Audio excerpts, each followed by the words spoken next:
Hey everyone, welcome to episode 7 of Chats with Chels. So here on lucky number 7, we have Mica from FreeForm Events. Hi.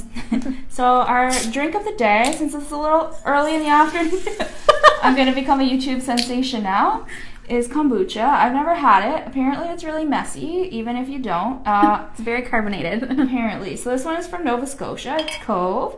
So this is my first time having it, which I guess makes sense why I made a mess everywhere. Easy to do. So we're going to get started.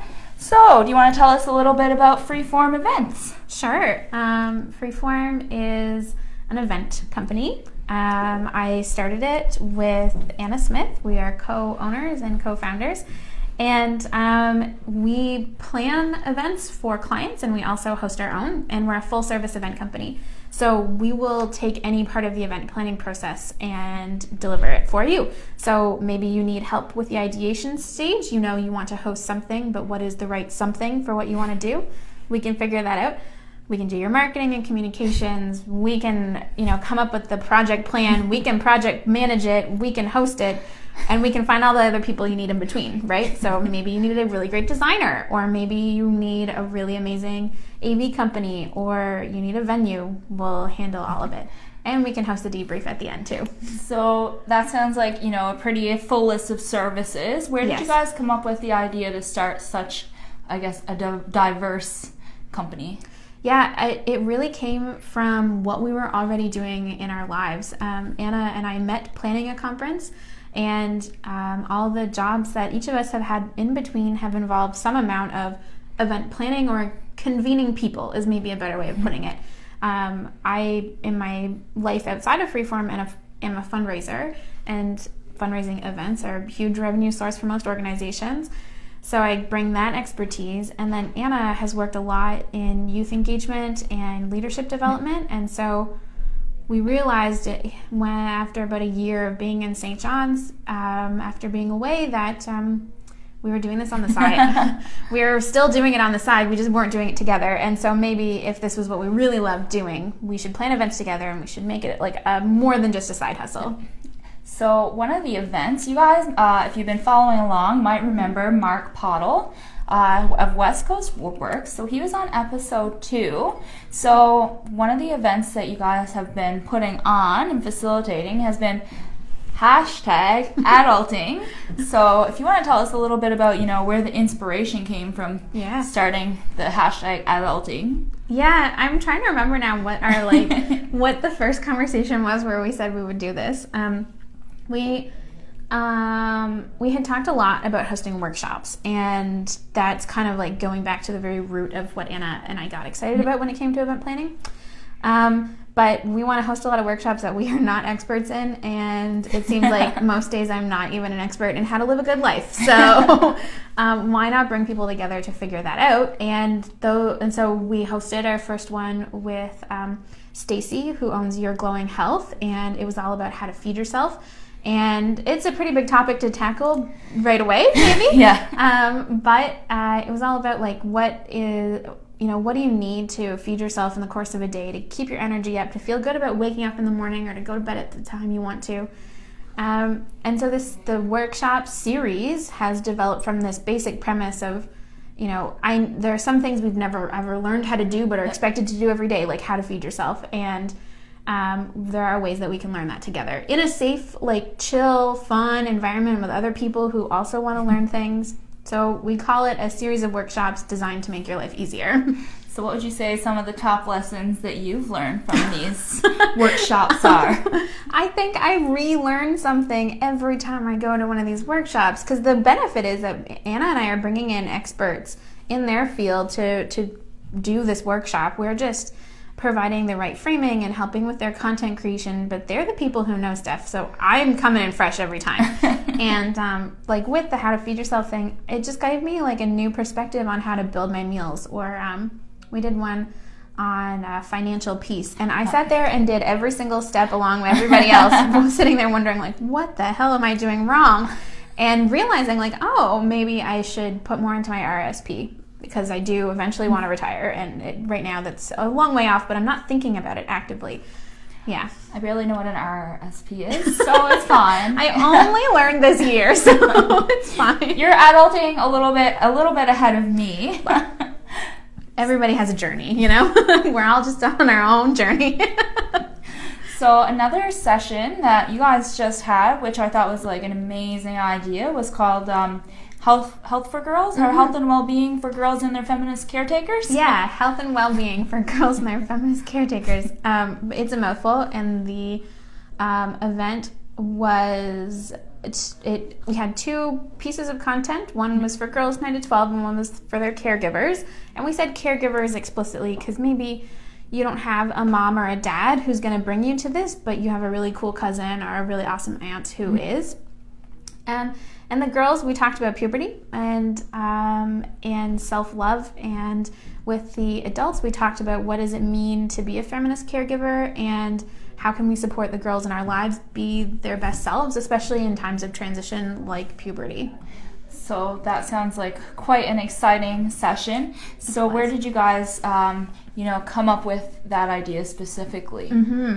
I heard from a friend of a friend that on her daughter's 9th birthday, it just came up organically. Someone mentioned like, oh, you might be getting your period soon. And the girl was like, excuse me, what now? And, you, as a young child, you consume all kinds of things from all over the world. But the concept of period you don't always internalize that, right? Like, I'm sure at 9, I wasn't thinking to myself, like, one day I'm going to get my period. How great. So they turned her 9th birthday party into this like impromptu workshop about pads and tampons and how it all works.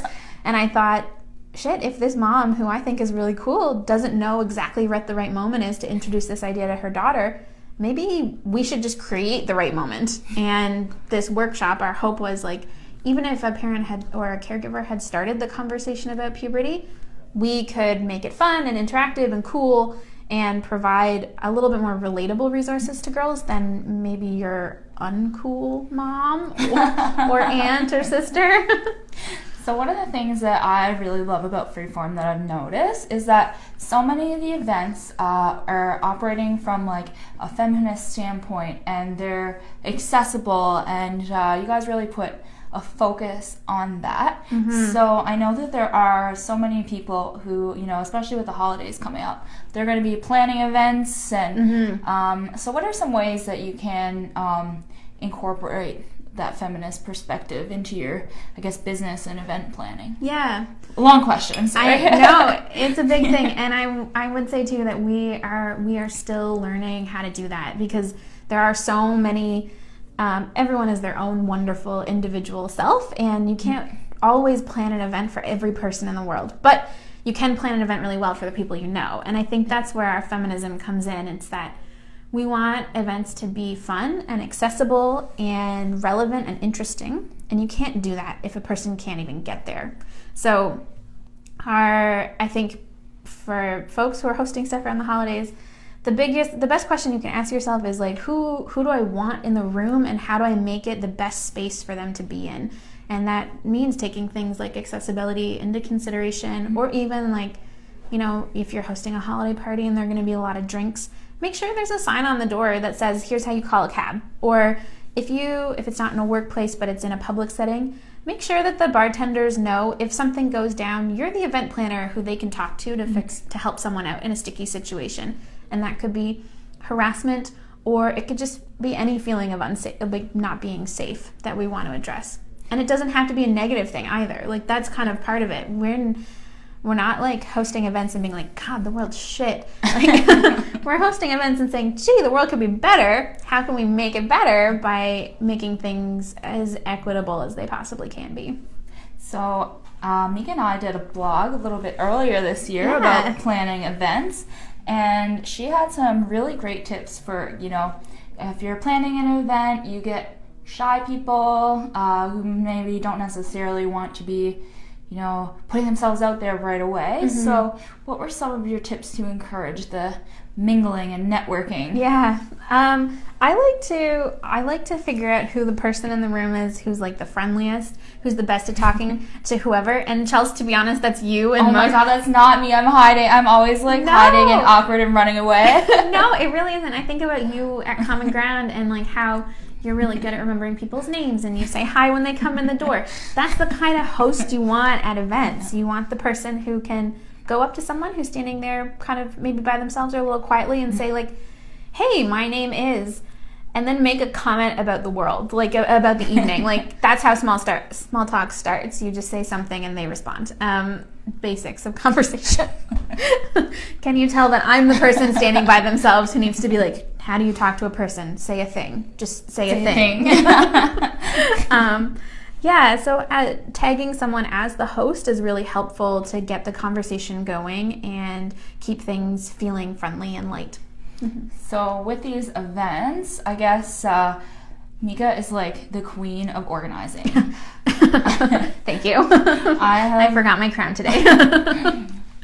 You're wearing it. It's just like invisible. Aww, so sweet. So, when I'm thinking about putting these events together, the time frame you said was about a month, right? Yeah. Give yourself a solid amount of time to put something good together. You don't have to rush. And if you are rushing, maybe reconsider the date. So, a lot of these things can feel like really overwhelming and, the day before you're like getting stressed out. So what are some things that you can kind of do early on to, I guess, make plans? Yeah. To avoid that, hyperventilating panic the day before the event. Yeah, I'd say some folks can't avoid the 24-hour panic. It's just a part of who they are, and that's good for you. That is literally me. My slogan in life is when I'm especially with schoolwork is, I always do things at the last minute because diamonds are made under pressure. I don't think I will ever be able to use that in my professional life, but do as I say, not as I do. Yeah, exactly. I would say if you're that kind of person who finds that in the last 24 hours you're kind of scrambling to get things together, that's okay. You don't have to change who you are. What you can do is adapt to what you've got. And for me, that means I like to put a bag by my door at my apartment, and as I remember things that I need to take with me, I put it in the bag. And that way, in the inevitable panic to get out the door and get shit going, I at least know I have a bag full of everything I've already thought of. And it's just keep it organic. As things come to your brain and you're like, oh, I need to bring that with me. Go get it, put it in the bag. That's it. And it's your go bag. You take it when you leave. And hopefully you take it when you leave the event too. You're talking to someone who forgot both your laptop charger and pencil case today, so the universe just didn't want me to do any work today. No, your go bag was not ready. I'd say another thing to do is, if you're the kind of person who really responds well to lists, then make a list. Make a list of the things that you need to bring with you, but also the things you want to do as soon as you arrive at your event space. So maybe at your event space, you need to put out all the cups for drinks, and maybe you need to set up a bar, and maybe you need to put up some decorations. Put that all on a list so that before people walk in the door, you can take a look at it and make sure you didn't forget anything. Because I know that sounds basic, but sometimes I forget my setup list, and that really throws me off. And it means that you aren't as prepared as you could be for when your guests arrive. And I hate the idea of someone showing up at an event and being like, oh, do you want me here? Am I supposed to, I came too soon? We don't want that interaction. You should be able to say hi to your guests as soon as they come in the door. So do yourself a favor and make a list. And another thing that, we've seen come up as an issue, I guess, at parties and events, one that you know all too well, is the food choices. Oh my God. Okay, look. Personal rant moment. I know that St. John's doesn't always have the most food options, but that doesn't mean that you don't have options to meet all the dietary needs of your guests. One of the best things you can do is ask people before they arrive if they have any dietary restrictions, so that people can show up and enjoy themselves. It's not a good event if someone can't eat or drink something that you're providing. Or, if someone puffs up because there's walnuts. Yeah, or someone has an airborne walnut allergy and just, can't handle the walnuts. I don't know anyone who's like that. No, definitely haven't heard.